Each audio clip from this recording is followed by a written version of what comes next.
It is finally 2020, the new start we've all been waiting for. It's time to start anew, fresh beginnings, new opportunities. What could possibly go wrong? Well, the world is on fire.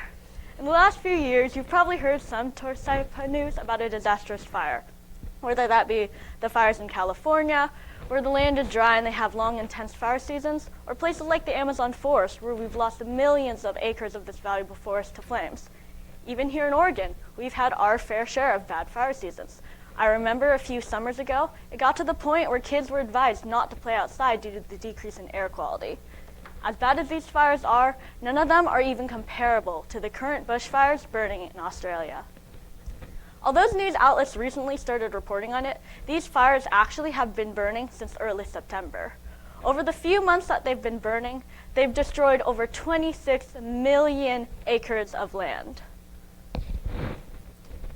These Australian fires have been burning mainly on the coastlands and have covered all but one of Australia's 6 states. The land that they have burnt is greater than the entire mass of the state of Louisiana, and is greater than the fires of both California in 2018, 2019, and the Amazon fires all combined. Now, these fires have had devastating effects both on people and animals. In the 4 months that they've been burning, over 29 people have lost their lives to the fire, and this includes several firefighters and first responders. Almost 6,000 buildings have been destroyed, including over 2,000 homes. The air quality in Australia is not good. They are ranking it using the Air Quality Control Index, and that is a scale that starts at 0, which is basically clean air. I don't know if there's any places that are ranked 0. That's how clean it is. And then 0 to 100 is decent air quality. That's where you want to be. 100 to 200 is poor air quality, and 200 and above is hazardous air quality. In Australia, they had air quality that's ranked over 4,600. So not good. It's not just people who are suffering in these fires, though. It's animals as well. Oh, that's wrong. In the fire, the University of Sydney has predicted that over 400 million animals have already died in the fire. However, this statistic does not include many types of amphibians, bats, and insects. So, Professor and ecologist Charles Dickman predicts that the number of animals who've died in the fire is actually closer to 800 million.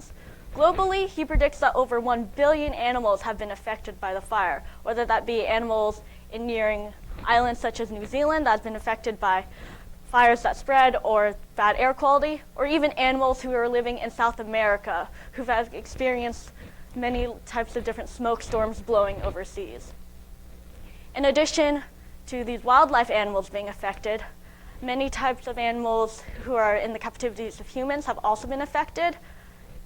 Australia had to deal with the issue of zoos and what to do with the animals there. A lot of them have been shipped back to countries where they normally live, and a few of them have actually been released into the wildlife in hopes that their natural animal instincts will keep them alive.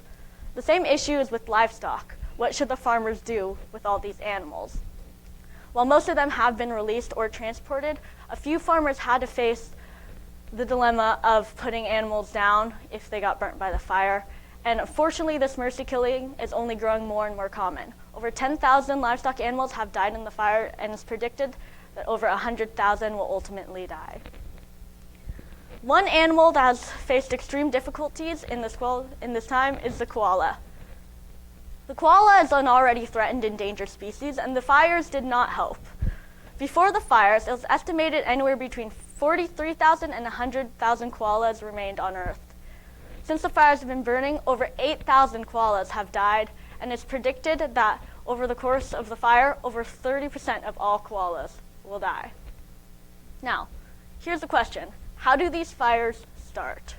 There are a few things that contribute to the start of these fires. I'm just covered 2 that I think are the most important. The first is climate change.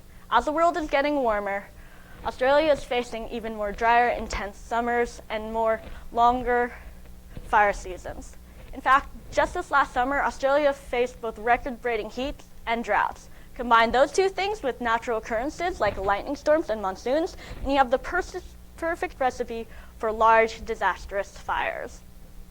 Another thing that contributed to these fires is the overgrown Australian bush. While this bush is very helpful for biodiversity and is home to a lot of animal species, over time it's just grown completely out of control.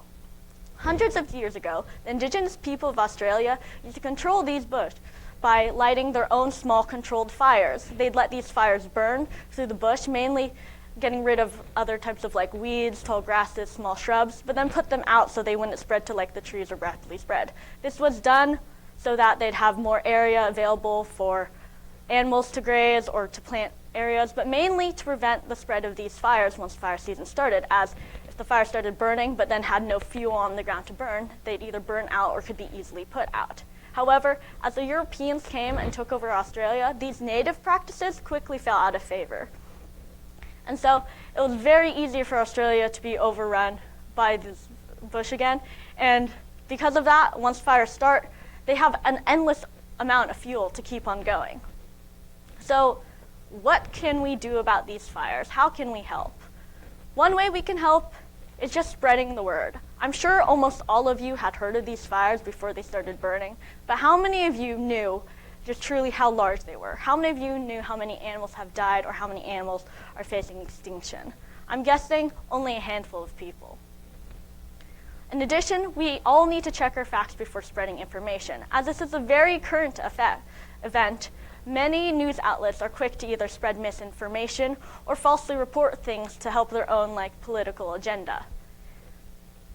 When the fire started, many people wanted to believe that it was not that there's no climate change. They wanted to believe, hey, this is a natural thing, this happens a lot, maybe even people are causing it. And so at the beginning of the fires, a lot of people were reported the number of 200 people purposely starting these fires. However, as the police investigated it, they realized that only 24 people were actually convicted of arson. And there's a big difference between 200 and 24 people, especially if you're considering what this number was standing for. Another thing you can do is donate. Australia is in great danger, and the estimated cost to get them out of this danger and then repair what the damages that have already been done is over $2 billion, and this number will only grow. Donating to reputable sources such as the Australian Red Cross, the World Wildlife Fund, especially for their Australian and koala crisis, will really help Australia recover from these disastrous things. And it's important to check who you're donating to before you do, as many fake scam donation sites that will say, oh, help Australia, but actually are someone's own maybe college fund. You don't want to donate to sites like that. So to help Australia, we need to work on being more informative. We need to work on being more responsible. We need to work on promoting more diligent forest management practices, and we need to work on promoting our own ways of life, healthier ways of living, so that our global footprints aren't as big to help Australia. Thank you for coming to my TED Talk.